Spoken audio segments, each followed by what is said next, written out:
Selamat sore semuanya, capek banget, tapi saya kira itu film yang sangat bagus ya. Dan saya mau mengutip hashtag film lokal, autobiografi gitu ya. Film tadi menurut saya sama seram tanpa setan, serem banget dan buat saya masuk banget ke hati ya. Meskipun tentu saja Indonesia nggak kayak gini ya, Indonesia nggak kayak gini. Nggak kan, Indonesia nggak kayak Filipina kan, agak mending lah kita ya.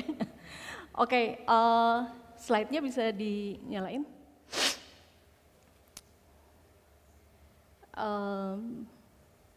Oke, karena film ini tadi diputar dalam rangka Kurawal meluncurkan dana darurat.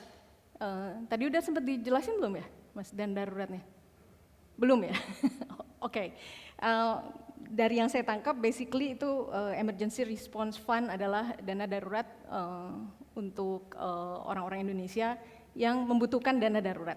Kalau dia kaitannya dengan freedom of expression dan freedom of the press juga human rights gitu ya, atau hak untuk membangkang ya, like right to dissent gitu ya. Oke, siapa butuh dana darurat?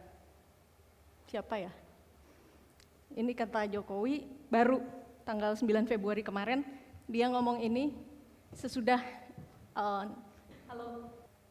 digital attack against media yang mungkin paling besar di dunia yang terjadi di Indonesia ya, di Narasi. Wartawan Narasi ada sekitar 20 lebih kena digital attack dan it's probably one of the biggest in the world. Tapi Jokowi bilang gini, jadi udah bebas kata dia.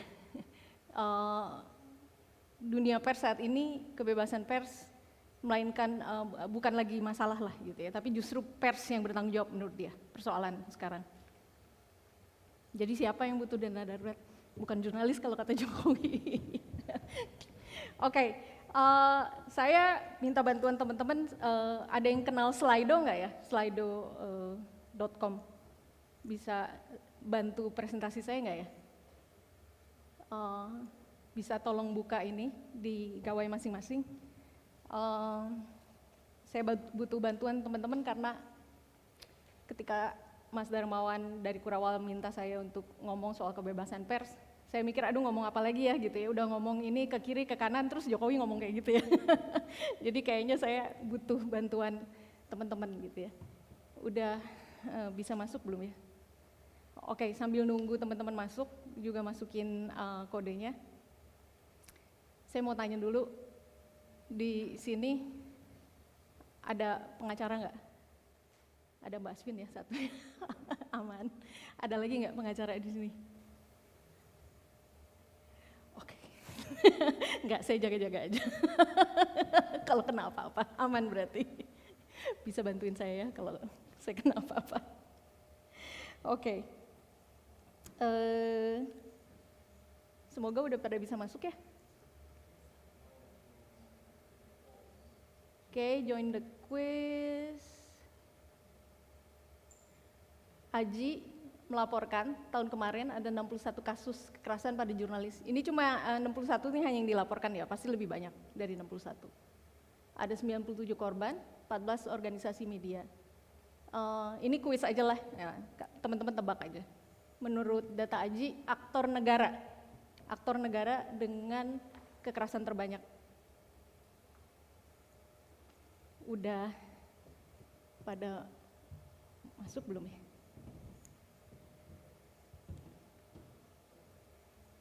Ada yang masih belum bisa?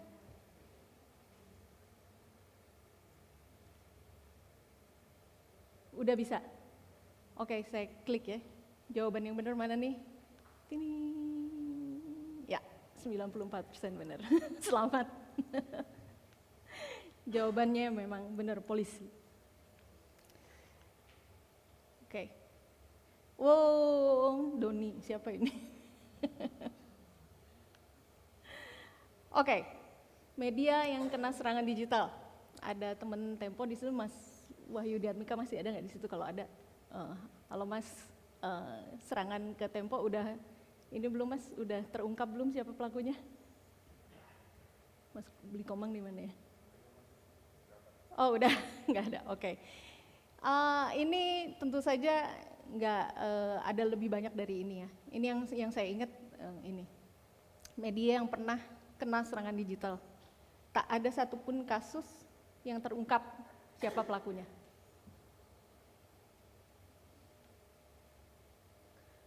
Oke, ini agak belok sedikit. Institusi negara yang paling berkuasa sekarang menurut Anda, urutkan dari yang paling ugal-ugalan.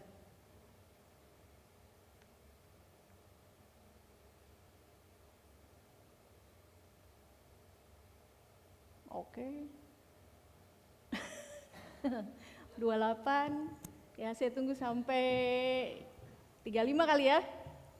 Kok 23? Participants berkurang. 18, 14, oh. Oke, saya hentikan aja ya, karena kayaknya Bin tadi sempat nomor 2 nih, kok jadi nomor 5 nih, kalah nih. Coba naikin lagi. Just kidding. Oke, saya klik ya, saya tutup ya. Oke, data lain. Data SafeNet, kasus kriminalisasi ekspresi ITE dan KUHP. 2022 134, 2021 38. Tahun ini nggak tahu berapa. Ini teman-teman tahu ya, nature-nya ITE adalah warga ngelaporin warga ya.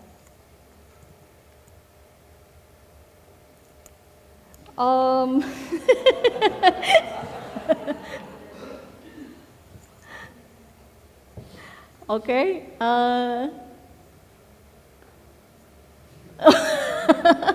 Waduh, saya ngejagoin Budi Gunawan sebenarnya, nggak ada yang ini ya.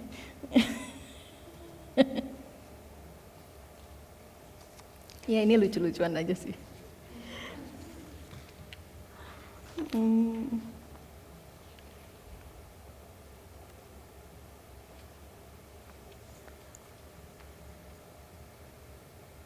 Oke, Luhut pemenangnya ya, Megawati, Budi Gunawan. Ini nggak ada jawaban yang benar ya, ini popularity contest aja. Oke, sebelum saya move on dari, biar Pak Luhut slide-nya di sini dulu dah. Satu hal yang saya kira dari laporan Aji yang juga penting saya ungkapkan adalah sebenarnya aktor negara yang terbesar memang betul polisi, tetapi secara keseluruhan yang paling besar itu sebenarnya aktor non negara. 17 diantaranya adalah, sebentar saya cek, aktor non negara itu 17 belum diketahui, dan 20 itu sebenarnya sesama rakyat ya, atau yang dalam film tadi Thousand Cuts itu disebut sebagai trolls mungkin ya, mungkin bisa disebut sebagai trolls. Dan itu sebenarnya yang membuat saya paling emosi 2 kali nonton itu, karena oke lah, tentu saja ditangkap di penjara itu mengerikan, tentu saja dikena lawsuit charges itu mengerikan, saya juga takut gitu. Tetapi yang paling nyakitin hati itu adalah ketika jurnalis kerja untuk kebenaran, lalu rakyatnya bilang enggak, kamu bohong gitu, yang benar Duterte gitu. Itu sebenarnya yang bikin saya tadi emosional banget sebenarnya. Ini apa?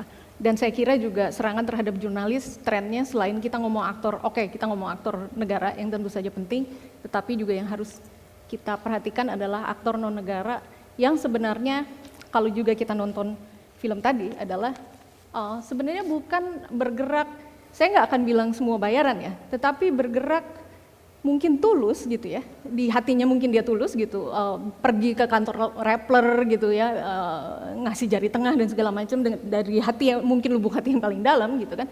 Tetapi itu adalah hasil polarisasi dan apa yang disebut oleh Maria Ressa sebagai weaponization of social media. Dan kenapa saya nanya ini gitu kan, saya nggak mau duduk juga ya, tetapi siapa yang bisa weaponization social media? Semua yang punya uang dan yang punya kekuasaan kan, tentu saja. Makanya saya ya ini kuisnya lucu-lucuan aja sih sebenarnya. Untuk ya kira-kira ngasih lihat lah ya siapa aja sih kira-kira yang punya potensi untuk membuat media sosial jadi satu senjata gitu.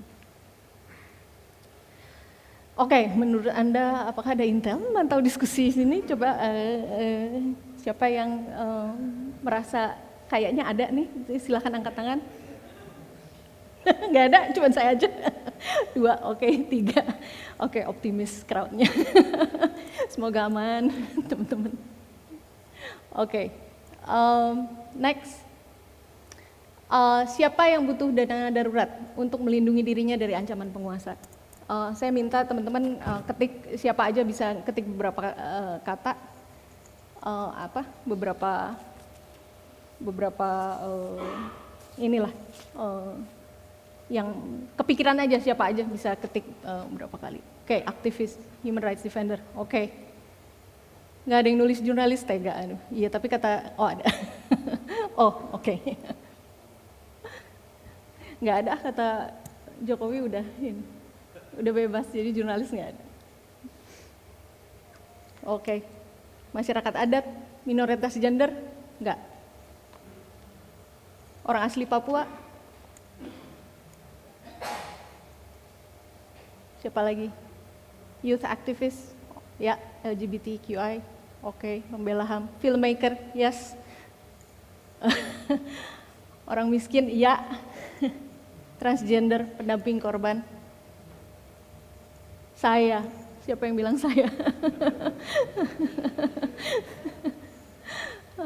Rakyat biasa. Media alternatif. Nathan itu siapa? Oke, mungkin. Semua orang. Oke, banyak nih Mas Darmawan calon penerimanya. Saya kira oke, terima kasih teman-teman yang masih mau nulis silahkan. Saya nggak tutup ininya, layarnya. Presentasi saya saya sudahi sampai di sini. Tujuannya saya hanya ingin menunjukkan bahwa meskipun saya kira, saya tetap yakin Indonesia nggak kayak Filipina ya, jauh lebih mengerikan saya kira di Filipina, tetapi ancaman itu ada ya, real gitu. Ada orang-orang yang berkuasa, ada orang-orang yang lebih berkuasa dari presiden, ada institusi yang ugal-ugalan, tidak ada yang mengawasi gitu, yang bisa menangkap kita kapan aja. Saya harap saya keluar dari sini aman-aman aja, tapi Mbak Asvin bantuin saya kalau ada apa-apa habis ini. Oke, terima kasih semuanya.